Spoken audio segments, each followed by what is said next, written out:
क्या कहता है विज्ञान? अंतरिक्ष कैसे पहुंचाए जाते हैं उपग्रह?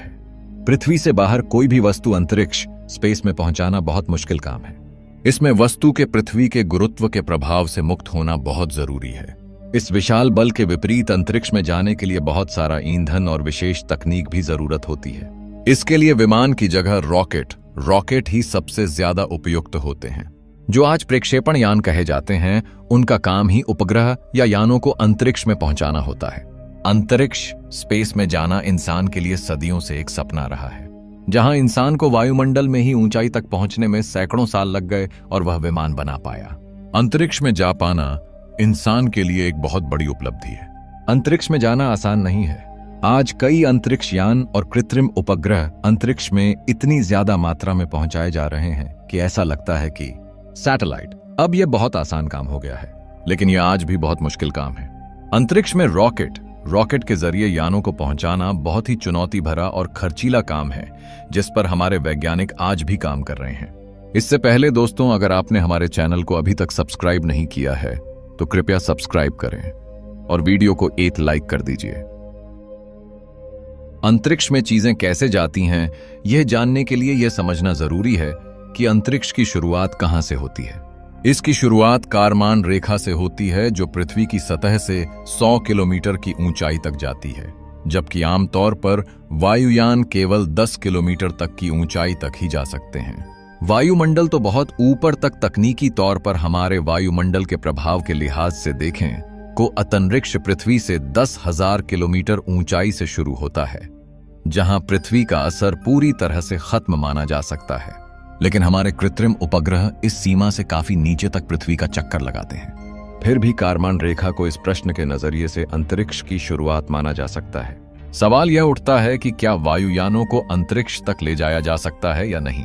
इसका उत्तर ऐसा क्यों नहीं होता इसमें छिपा है। सबसे पहले तो जैसे जैसे हम ऊपर उठते हैं, हवा और ऑक्सीजन दोनों ही कम होने लगते हैं। जहां वायुयानों अपनी उड़ान के लिए हवा और ऑक्सीजन पर निर्भर करते हैं, हमें भी सांस लेने के लिए ऑक्सीजन की जरूरत पड़ती है। वायुयान के इंजन सामने से हवा को खींचते हैं और उससे ईंधन जलता है जो ऑक्सीजन से मिला हुआ होता है। इससे हवा गर्म होती है, जो बहुत तेजी से पीछे की ओर निकलती है और विमान आगे बढ़ता है।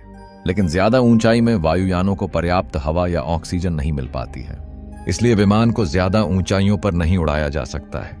इसके अलावा ऊंचाइयों में भी इंसान का सांस लेना भी मुश्किल हो जाता है, इसलिए विमान को अगर इतनी ऊंचाई तक ले जाना तो ऑक्सीजन की भी व्यवस्था करनी होगी।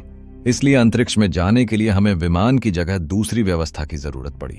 यहीं पर हमें रॉकेट की जरूरत पड़ी, जिसने हमारी इन समस्याओं का हल निकला। जहां वायुयान के इंजन को हवा से ही ऑक्सीजन मिलती है, ऐसा रॉकेट के इंजन के साथ नहीं होता है। उसके लिए ऑक्सीजन या हवा की आपूर्ति के लिए अलग से व्यवस्था होती है, जो रॉकेट अपने साथ खुद ले जाते हैं। इसकी वजह से रॉकेट में दूसरे सामान और यात्रियों के लिए जगह कम हो जाती है। लेकिन वे ऊंचे अंतरिक्ष में भी काम कर सकते हैं, जहां हवा बिल्कुल भी नहीं होती है और जहां अधिकांश सैटेलाइट काम करते हैं। रॉकेट के इंजन गैस को बहुत तेजी से नीचे की ओर फेंकते हैं और न्यूटन के तीसरे नियम काम करता है, जिससे रॉकेट ऊपर की ओर जाता रहता है। जब गुब्बारे में हवा भरकर उसे बिना बांधे छोड़ा जाता है, तब गुब्बारा भी विपरीत दिशा में तेजी से जाता है। यहां भी यही सिद्धांत काम करता है। लेकिन अंतरिक्ष में जाने में बहुत ताकत लगती है और इसके लिए बहुत अधिक मात्रा में और बहुत ही परिष्कृत ईंधन की जरूरत होती है। अंतरिक्ष की यात्रा में भार का बहुत महत्व होता है। इसके अलावा रॉकेट को वायुमंडल के घर्षण का भी सामना करना होता है, इसलिए उसका बाहरी आवरण भी खास तरह से डिजाइन किया जाता है। ये आवरण अंतरिक्ष में जाने के बाद उपग्रह या यान के लिए उपयोगी नहीं होता है, बल्कि अंतरिक्ष यान के बाहरी आवरण को तो सूर्य के प्रकाश की जरूरत होती है, जिससे सौर ऊर्जा का उपयोग किया जा सके। प्रक्षेपण के लिए यान ही रह जाते हैं। रॉकेट इन सभी विरोधाभासी जरूरतों को देखते हुए अब विकसित होते होते स्थिति यह हो गई है कि रॉकेट एक यान भर हो गए हैं, जिसके अंदर उपग्रह या अंतरिक्ष यान को रखकर भेजा जाता है और रॉकेट के अलग अलग हिस्से अपनी यात्रा के दौरान अलग होते जाते हैं, जिससे रॉकेट और यान का भार कम होता जाता है और ऊपर की उड़ान की मुश्किलें कम होती जाती हैं। यही वजह है कि आज रॉकेटों को प्रक्षेपण यान भी कहा जाता है। लेकिन वैज्ञानिक अब रॉकेट को उन्नत और कम ऊर्जा के उपयोग वाला बनाने का प्रयास कर रहे हैं। यहां तक कि अब तो ऐसे प्रक्षेपण यान बन रहे हैं जिनका फिर से उपयोग हो सके, यानी वे अंतरिक्ष में यान या उपग्रह पहुंचाएंगे और फिर वायुमंडल में वापस आकर धरती पर फिर से आ जाएंगे। जिसके बाद उसकी काम के लिए दोबारा उनका उपयोग हो सके।